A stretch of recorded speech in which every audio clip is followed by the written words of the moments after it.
Paskong Pasko na, diba? partner. Kaya kailangan nating rumatsyada. Correct. Para sa ekonomiya. Correct. Aha. At dahil dyan, to time, my beautiful partner. Ay, maraming salamat. Thank you, Robert, for that wonderful intro. Next. Pang-pageant. 8:03 na po ng umaga. Sa bawat isyong kailangang himayin, sa bawat balitang dapat busisiin, dalawang tinig ang umaalerto sa bayan. Matapang, mapanuri, walang takot. Una ang Masa Antemano. Kasama ang mutya ng Masa, Doris Bigornia. At nagbabalita Antemano, Robert Mano. Mga batikang tagapagbalita na naghahatid ng malalim na pananaw at masayang talakayan. Ito ang tandem na bubusugin ka sa balita at impormasyon. Tandem ng Bayan.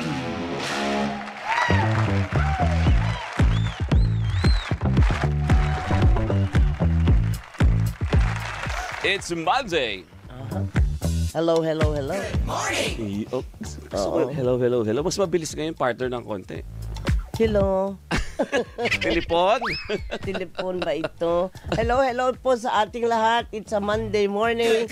Siyempre, umpisa na naman ang pagkayod natin. Yes. Kahit may mga konting karamdaman, kailangan tayong kumayod pa rin. Pero kasama dyan ang pag-iingat. Nang sa ganun ay hindi ako makahawa sa inyo. Asan na ba yung alcohol? Magsipagligo kayo sa alcohol. Good morning po, si Doris Bigornia po ito. Magandang umaga, partner. At syempre, magandang umaga po sa ating mga kapamilya. It's Doris and Robert. Yan. 8 to 9 in the morning. Partner, nakapag-vitamins ka ba? Nakapag-fruits ka ba? Medyo Grabe lang. ang ano talaga ngayon, ang weather, ang panahon. Kaya nga, sa makikita mo, ang daming mga naka-face mask na ngayon. Totoo. Kasi sa totoo lang, mabilis kumalat, mabilis makahawa. Kapag sabi nga ni Alvin, dapat hindi na ako pumasok dahil ngayon daw ako nakakahawa. Ganun ba yun? Ganun pagka medyo pagaling ka Sabi na. ni Doc. Sabi ni Doc Alvin na... Na-late lang, doktor na. Oo, na-late na kasi ang may kasalanan yung alarm clock. Ayun talaga eh. O yung alarm clock Yun ang dapat talaga. sinisisi dyan talaga, partner. Walang sinabi yung alarm clock. Siguro binili lang niya sa tabi-tabi. Nakimura. Tapos hourly pala yung nag-a-alarm. Nasanay na yung tenga niya. Nung totoong oras na ng gising, wala na, partner. Oo. Mahimbing na ang tulog. Kaya nga, ganyan din ang talaga ang problema nung malapit ka lang sa opisina mo. San tumbling, ano? Oo, kampante ka. O, ayan. Napala mo, loko ka. Pero ikaw, pag galing ka sa kagaya mo, Paranaque ka pa nagagaling. Ay, oo. Maaga. Correct. Ang biyahe. Kaya nga praning ako pagka nag-a-alarm ako.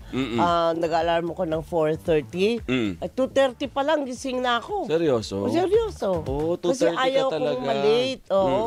Ayaw kong malate, hindi gaya ni Alvin Chico. Binanata. Ako naman pag nanggagaling ako ng Pampanga, kagaya ngayon, galing ng Pampanga, Oo. 1:30 naman ako. Ang haba ng biyahe mo. Hindi, kasama na yung preparation doon, partner. Oo. Buti na lang ay nakakarating ka dito ng Syempre, matiwasay. oo. At buti nga dahil meron kaming savior. Taga-salba po namin si Robert Mano. Salbabida pala, partner. Salbabida, oo. Hindi na po siya natutulog. Hindi na po umuwi. Dito na po nakatira sa ABS-CBN. Tapos po, nasa akin kasi ang susi, sabi mo nga, partner, Kaya nga, di ba? oo. Pag gumalis ako, paano? Hindi makakapasok Ayun ang mga tao. O kaya gawin mo, ilak mo na para hindi kami makalabas lang. Oo nga, no? Balikta rin natin. Baliktad. Uwi na ako, tapos Oo. iwan ko kayo dito sa loob. Oo, tapos throw away the key. Ay, hindi na kayo makakalabas talaga nun. Talaga, ay Oo, nako. pag nag-throw away tayo. Pero partner, speaking of sama ng pakiramdam natin, Oo. ang dami talaga. Ako nga minsan parang yung lalamunan, karo magsa-sore throat ka, Oo. inuman mo lang ng vitamin, saka pahinga, tulog, di ba? Correct. Syempre, isa pa rin po dyan sa nakakasama ng pakiramdam natin, yung weather. Ay, Diba? naku talaga, sa Sobrang totoo init, lang. maya-maya uulan ng malakas. O Hindi kagaya mo niyan, maintindihan. itong bagyo, lumabas na, sabi ng Bakit may Pag-asa. bagyo? Bigla akong kala ko wala namang pagsama ng panahon. Dahil uminit na, umaraw na eh. Tapos bakit biglang sa ibang lugar ay may bagyo pala? Diba? At nananalasa. Nanalasa, Oo. nagdulot ng baha, nagdulot ng pagkasira ng mga lansangan. Oo. Diba? Bahay nawala. Totoo. Hindi lang bahay ang nawala, buhay ang nawala dahil sa napakalakas na pag-ulan. Parang isang buwan na ulan ay ibinagsak over the weekend, parang diba? ganyan. Ganun kalakas, ganun Ganun karaming kalakas. ulan yung ibinuhos, yung Oo. iniwan. Paano ka nga naman nung pag ganun? Ay naku, Kaya kailangan... iniisip mo nung partner, weekend, chill, Oo, eh. relax, Oo. di ba? Yung Pahinga pala. eh. Oo, kampante ka na nasa bahay mo ikaw. Tapos pahinga nga lang dahil nagpe-prepare ka na agad para sa Lunes. Aakalain mo bang masasalanta ka? Kaya nakakalungkot,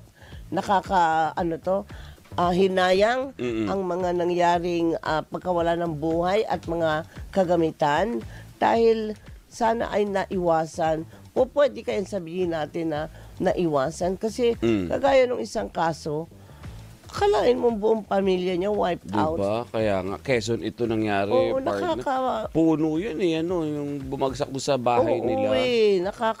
Grabe yun. Nakakapanghina, diba? Sabi ko nga, kailan pa matatapos to? Nung Sabado, Linggo, napakalakas ng ulan doon. Pampanga pa lang yun. Talaga ba? Napakalakas, partner. Bakit sa amin hindi naman? Doon kita mo? malakas, magdamag, malakas yung ulan. Talaga?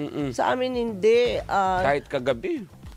Ganyan. Hindi ko lang alam kung ano nangyari kasi nagtulog ako eh. Dapat lang naman yun. Kailangan mo magbawi, magpahinga. Yun nga, pero sa mga kapamilya natin na nasalanta, ako ang amin pong pakikiramay sa inyo. At syempre, ganun pa rin, just the same, tuloy pa rin natin yung tulong sa kanila. Tuloy pa rin natin, di ba, yung mga po pwede nating maibigay sa kanila. Hindi po mawawala sa atin yan. Tayo po ay magtulungan, tayo po ay magserbisyo, at tayo po ay magbigay ng tabang sa mga nasalanta. Ayan. At habang tayo po ay nag-iisip kung ano pwede nating ma-share, ito muna tayo, partner. Ikutan na natin sila. Sige. Ikutan na po natin at alamin na natin ang mga report ng ating radyo. Ay, may bago pala, Conchita. Ay, ano yan? Inaabangan to ng mga nasa Senado, gaya nila Fritzy. Talaga? Nakiusap daw eh. Na ano? Patrol!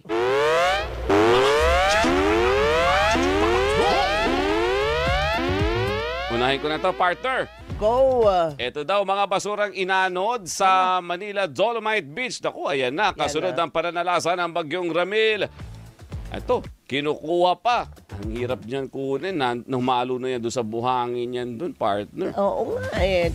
Mamaya mo niyan, tunilada Na naman, correct. Narito po ang balitang kumpirmado sigurado mula sa lungsod ng Maynila, hatid ni Radyo Patrol, Gabriel Gonzalez. Gab. Good morning, Tandem. Doris at Robert, aabot na sa mahigit 200 sako ang napupuno ng mga kawani ng DNR maintenance sa Manila Dolomite Beach kasunod ng pagdaan ng bagyong Ramil. Ayon sa nakausap nating kawani ng DNR maintenance na si Mang Freddy, bukod sa mga basura, nakakakolekta din sila ng mga kahoy at kawayan, lalo tuwing bumabagyo. Hindi naman niya nagtatagal ang sako-sakong basura sa Manila Dolomite Beach dahil araw-araw na kinokolekta ng lokal na pamahalaan ng Maynila. Sa ngayon, bukas na muli sa mga turista ang Dolomite Beach habang nagsasagawa ng paglilinis. May mangilan-ngilang individual din na nag-eehersisyo habang sinasamantala ang maaliwalas na panahon. At yan ang balitang kumpirmado, sigurado. Ito ang Radyo Patrol. Gabriel Gonzalez, DZML. Gab, Yes, Doris? curious lang ako. Saan ayan na, ang hookup. Ay, sige, mamaya na, may hookup tayo. Babalikan ka namin, ha? Babalikan ka namin regarding dyan. Sige. Samantala po, partner, ito na, gaya ng sinabi mo. Puntahan po natin ang press conference ni DPWH Secretary Vince Dizon. Pakinggan po natin. Ako kayong lahat dito sa central office. So I will try my best in the coming weeks and months to be here with you every Monday. Hindi ko ako magtatagal, no? Unang-una, kukumustahin ko lang kayo. Kumusta naman po kayo? Kumusta po tayong lahat?